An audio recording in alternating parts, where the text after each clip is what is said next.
వేమన శతకము. అల్పబుద్ధివానికధికారమిచ్చిన దొడ్డవారినెల్ల తొలగజేయు చెప్పు తినడి కుక్క చెరకు తీ పెరుగునా విశ్వదాభిరామ వినురవేమా.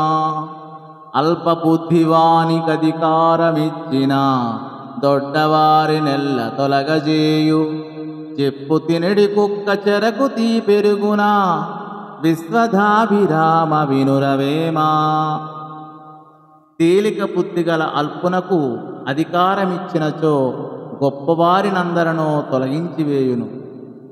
వారి గొప్పదనమును గాని వారి వల్ల జరుగు మంచిని గాని గుర్తింపలేడు. చెప్పులు కొరికెడి అలవాటున్న కుక్క చెరకు రసములోని మాధుర్యం ఎట్లా గ్రహింపగలదు, అదేవిధంగా అల్పుడి యొక్క బుద్ధి కూడా అలా ఉంటుంది అని ఈ పద్య భావము.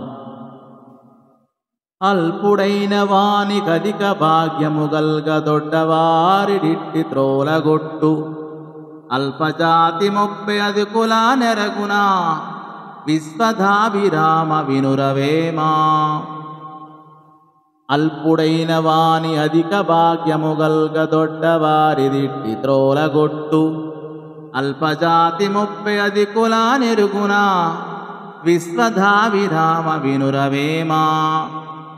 నీచుడైన వానికి ఎక్కువ సంపద కలిగినచో మంచివారినందరినీ దూరముగా తరిమివేయును. అల్పజాతిలో పుట్టిన మూర్ఖుడు గొప్పవారి గుణములన్నిట్లు తెలుసుకోగలుగును అని ఈ పద్య భావము. ధన్యవాదము.